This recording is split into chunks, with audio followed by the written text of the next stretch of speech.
Every personal finance expert on the internet agrees. You need a budget. Track every dollar. Know where your money goes. Make a plan and stick to it. This advice is so universal, so repeated, so embedded in financial culture that questioning it feels almost heretical. But here's the number nobody talks about. Budgeting has a long-term adherence rate of roughly 10%. According to research from the Journal of Consumer Research, only about 1 in 10 people who start a formal budgeting system maintain it for longer than 2 months. 1 in 10.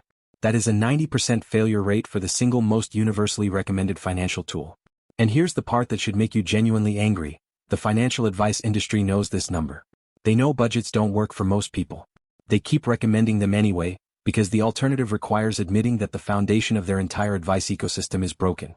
Subscribe if you want the analysis that doesn't protect the status quo. Let's go.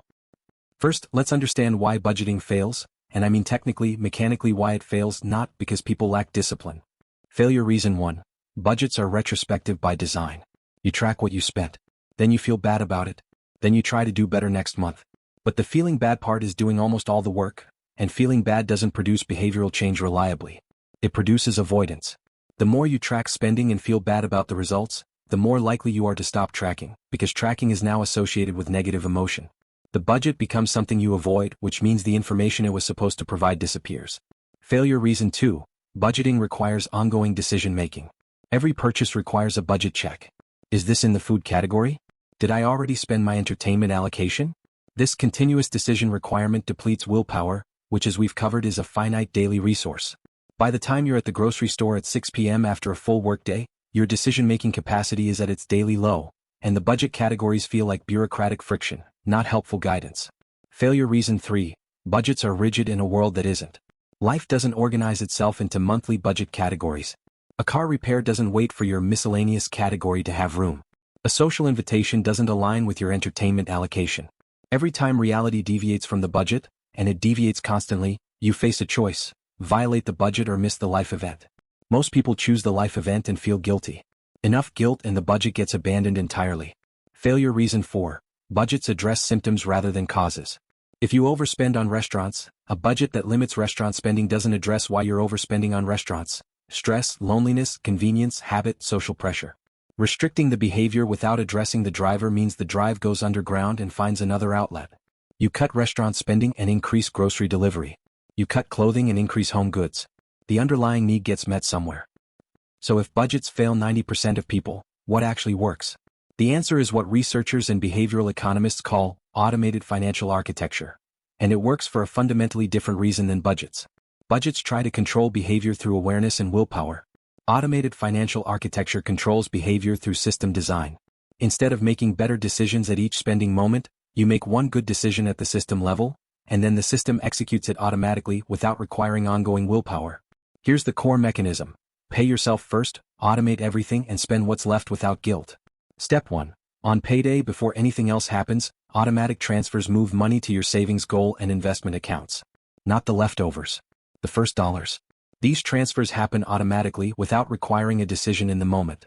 Step 2. All fixed bills are on autopay. Rent, utilities, insurance, subscriptions, minimum debt payments, all automated. They execute without requiring your attention. Step 3. What remains after Step 1 and Step 2 is your spending money. All of it. No categories. No tracking. No guilt. If there's money in your checking account, it's money you can spend. This system does something budgets almost never achieve. It makes the correct financial behavior the default.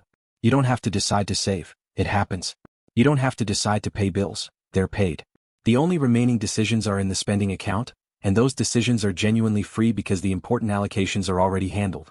If this is clicking for you as a completely different way to think about your money, subscribe. This is the kind of practical breakdown I put out every week. Hit the button. Let's talk about the specific mechanics of building this system, because the principle is simple but the implementation details matter. The savings and investment transfers should happen on the same day as your paycheck deposit, ideally automatically the morning of payday. The reason?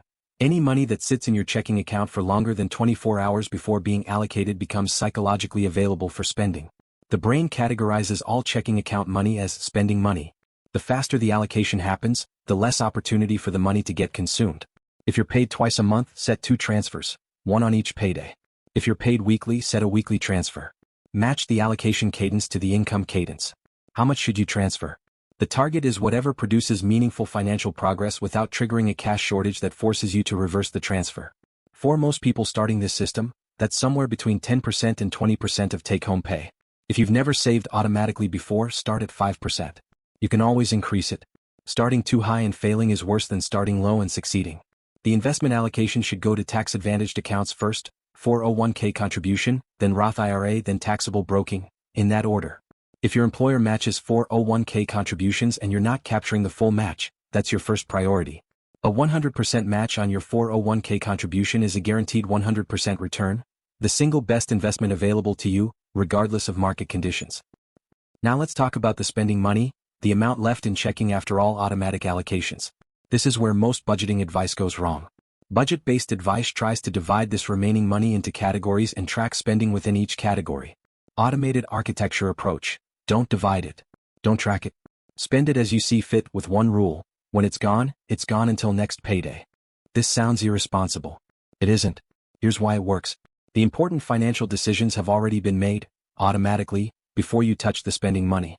The savings is saved. The investments are invested. The bills are paid.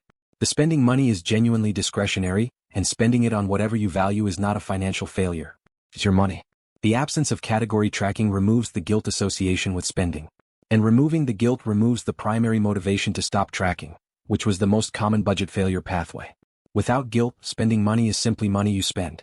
Without the daily decision overhead of budget categories, the financial system has far less friction to maintain. The single constraint, when it's gone, is a meaningful one. If the spending money runs out before payday, you have three options.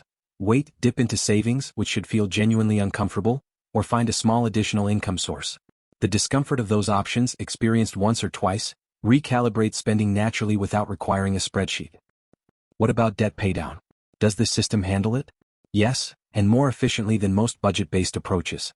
In the automated architecture system, debt payments above the minimum go into the savings and investment category. You set an automatic transfer on payday that includes not just savings and investment contributions but an extra debt payment amount. The debt paydown is automated and non-negotiable, just like savings. The order of paydown, high-interest debt, anything above 7%, should be paid aggressively before significant investment contributions, with one exception. Capture any employer 401k match first, because no debt interest rate exceeds a 100% guaranteed return. Below 7% interest, mathematical optimization suggests carrying the debt and investing the difference. But psychology matters too. If carrying debt produces significant anxiety that degrades your financial decision-making, paying it off faster than the math requires can be worth the suboptimal return. The second thing that actually works, and this is in addition to automated architecture, not instead of it, is values-based spending. This approach doesn't track every dollar.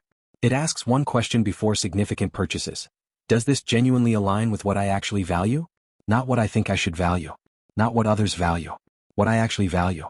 The research on this is from Dr. Elizabeth Dunn and Dr. Michael Norton, whose work on money and happiness is among the most replicated in behavioral economics.